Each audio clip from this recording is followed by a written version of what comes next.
Shalom, shalom, povo do avivamento. Aqui é a apóstola Úrsula, quem fala com vocês. E se você chegou no nosso canal e quer saber mais sobre as 10 emanações que fluem do trono de Deus, clique, inscreva-se, ative o sininho, dê um like, porque é importante para nós. Nós vamos começar a tratar de um assunto muito interessante. Eu particularmente estou gostando bastante de estudar e decidi compartilhar com vocês. E esse assunto é o assunto das 10 emanações.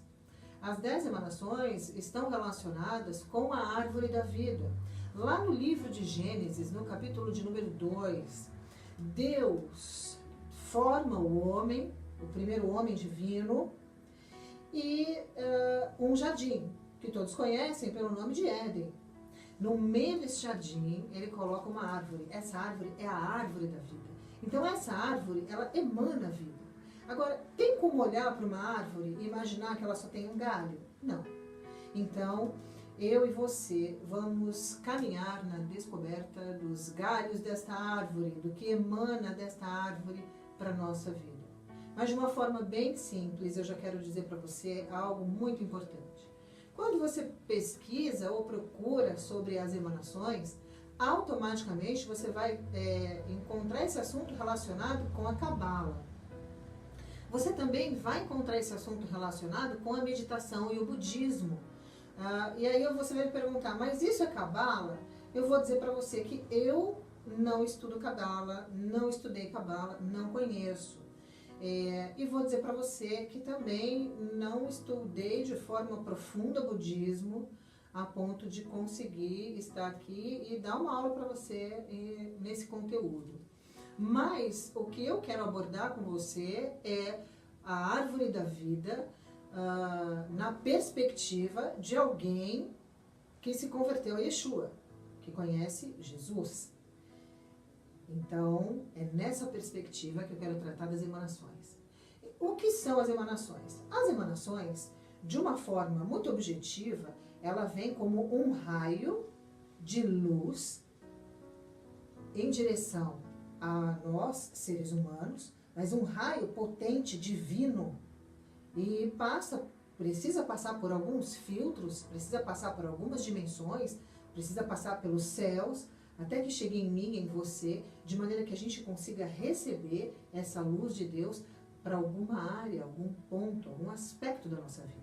São 10 emanações. Dentre elas, a emanação da beleza, a emanação da riqueza, a emanação do poder.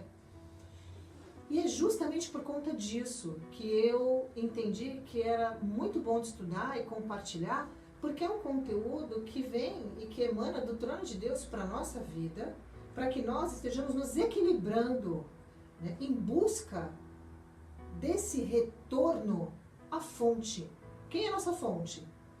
O eterno, o infinito. Mas nós estamos muito distantes dele. Vamos dizer que no mundo da forma, nós somos os últimos, nós somos aqueles que estão mais distantes do trono de Deus. Justamente por conta disso, é que a luz chega pra gente de uma maneira muito filtrada.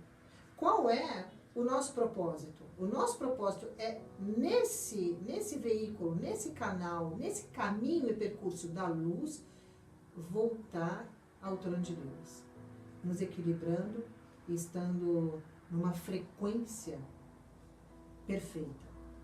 Essa é a nossa busca. Como nós vamos fazer isso? É o que nós vamos aprender aqui. Então, começando do alto da árvore para baixo, começando das folhas e dos galhos superiores e descendo, nós vamos tratar, a princípio, das 3 emanações superiores. Hoje eu vou falar da emanação que se chama Keter. Keter, no hebraico, coroa.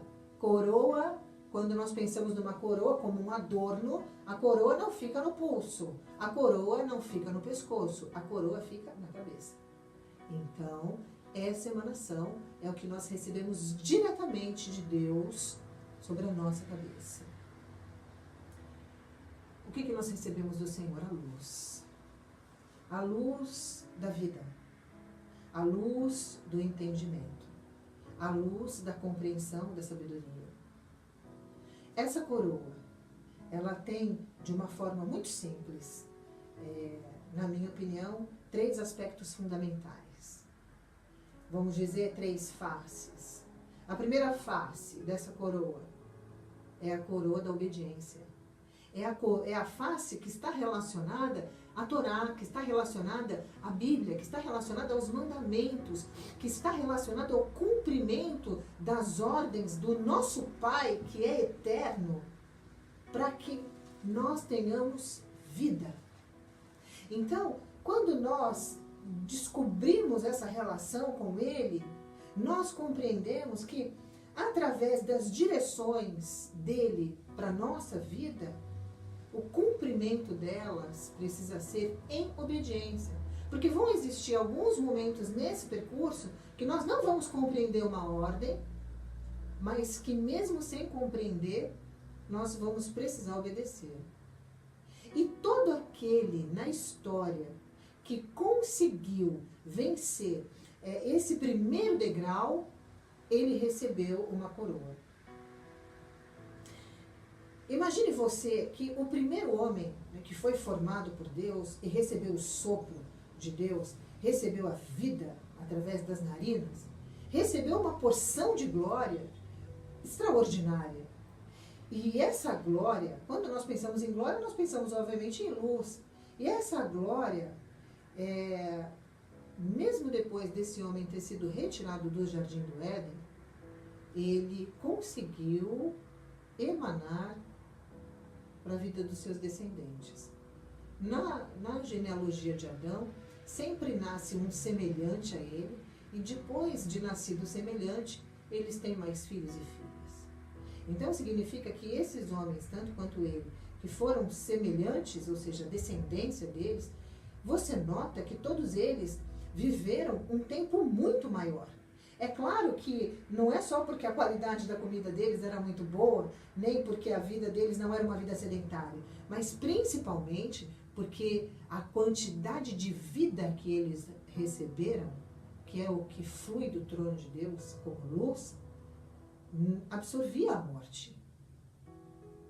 Então, quando chega o momento nessa genealogia de um homem chamado Enoque, ele consegue compreender que essa luz que havia dentro dele permitia a ele uma comunicação com Deus. E quando ele descobre isso, ele inicia essa relação de intimidade, ele faz disso uma crescente, e o que acontece é que ele começa a ter uma proximidade como o primeiro homem, como Adão. Então, quem está próximo de Deus, está próximo da luz, não conhece as trevas. As trevas são dissipadas. Isso significa muita coisa na minha vida e na sua vida hoje. Quando nós temos o entendimento de que algo é errado, nós buscamos fazer o correto. E é por isso que a lei existe, para que nós compreendamos o que é errado e façamos o que é certo. A partir de então, nesse relacionamento de Enoque com Deus, isso o capacita a conhecer realmente outras dimensões, os céus, e a deixar um legado para a descendência dele. O que acontece com Enoque? Não vê a morte.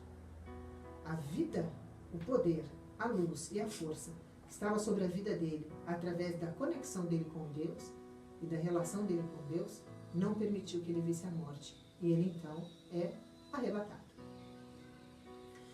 Logo depois dessa nossa primeira fase, ou nesse primeiro degrau, que é o degrau da obediência, nós vamos encontrar, neste tempo em que nós temos vivido, uma outra face dessa coroa. Qual é a face? É a face do sacerdócio. Porque nós conhecemos Deus, mas só podemos nos aproximar dele através de Yeshua, que é a ponte, que é o caminho, é a verdade e é a vida. Então, através de Yeshua, foi nos concedido sermos uma nação sacerdotal, porque ele é um sacerdote conforme a ordem de Melquisedeque. e nos concede que sejamos uma nação santa, eleita e sacerdotal. Então isso implica de que fomos chamados para um sacerdócio.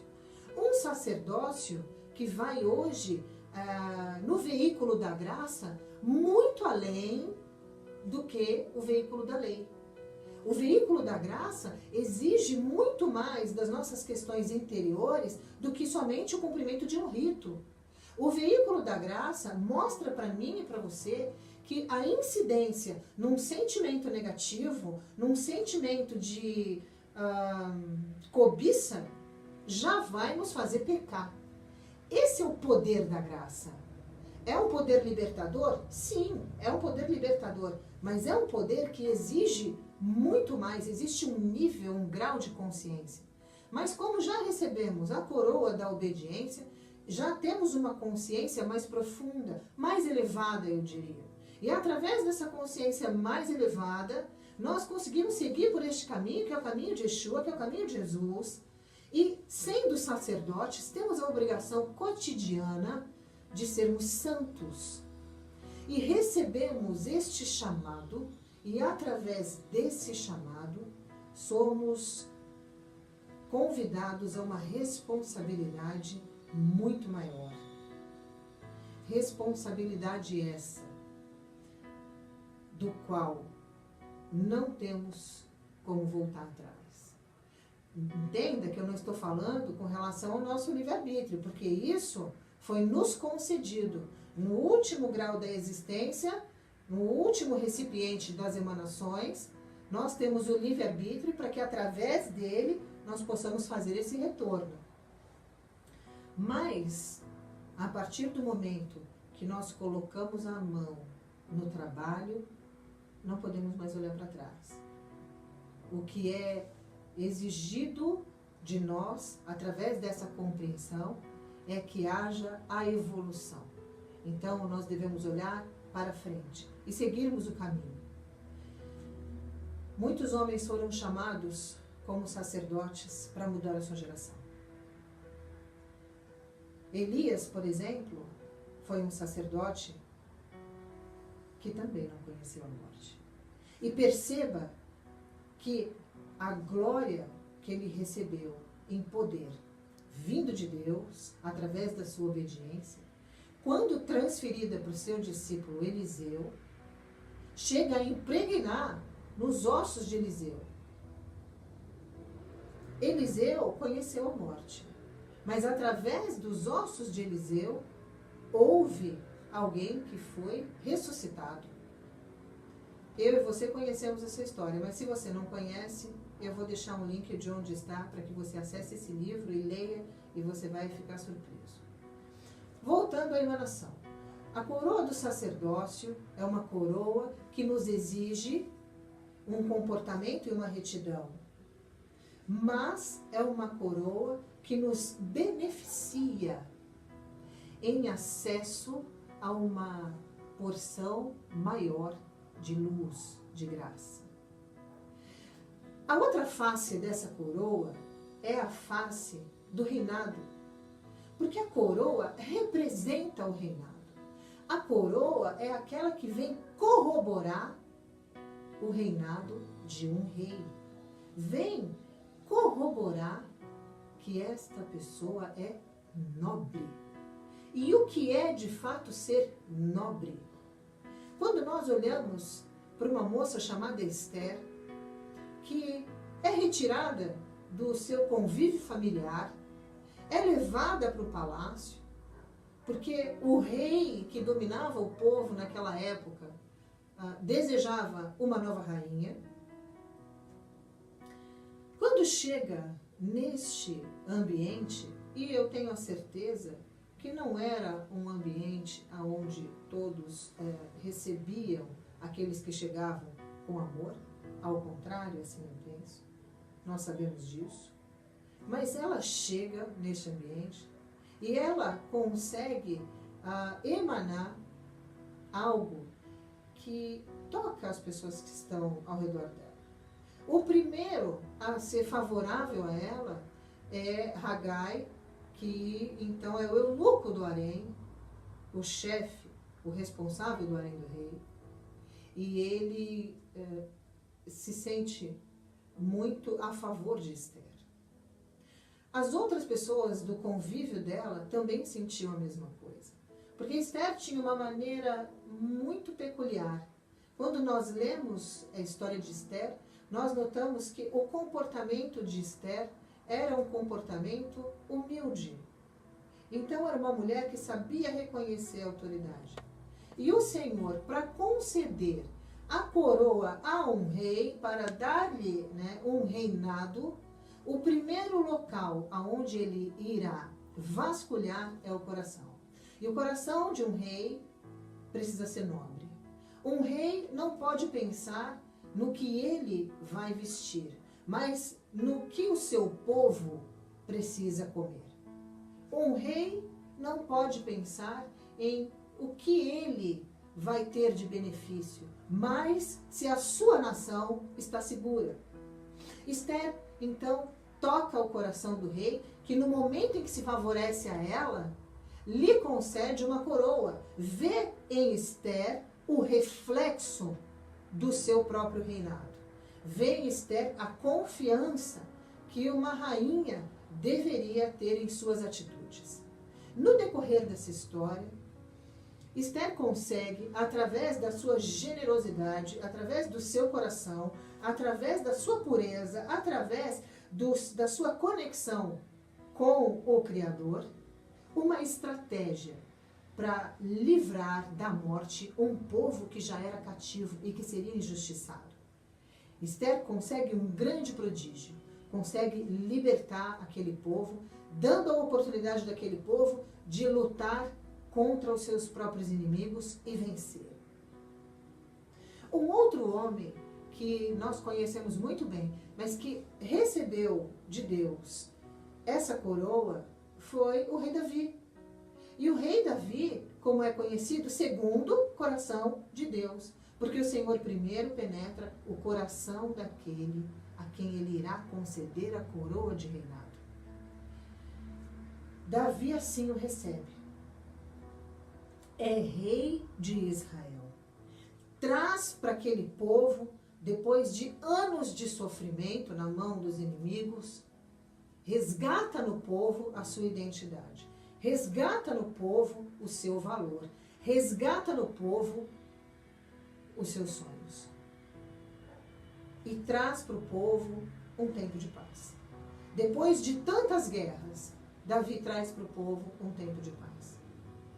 Davi concede a coroa ao seu filho Salomão, que quando recebe, compreende o peso de tal coroa, a responsabilidade que ela lhe traz, e no seu primeiro momento de reinado, oferece sacrifícios, todos os bois que estavam prontos para ser sacrificados, tinham, eu digo, idade, tempo para serem sacrificados, e oferece então os sacrifícios a Deus, pedindo algo para Deus, não pedindo algo para si mesmo, mas pedindo que o Senhor desse a ele, concedesse a ele sabedoria para que ele auxiliasse o povo.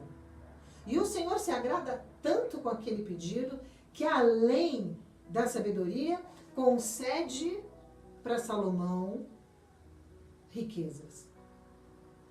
Então perceba que receber a coroa, receber Kéter do Senhor, está relacionado a uma transformação de comportamento e de visão.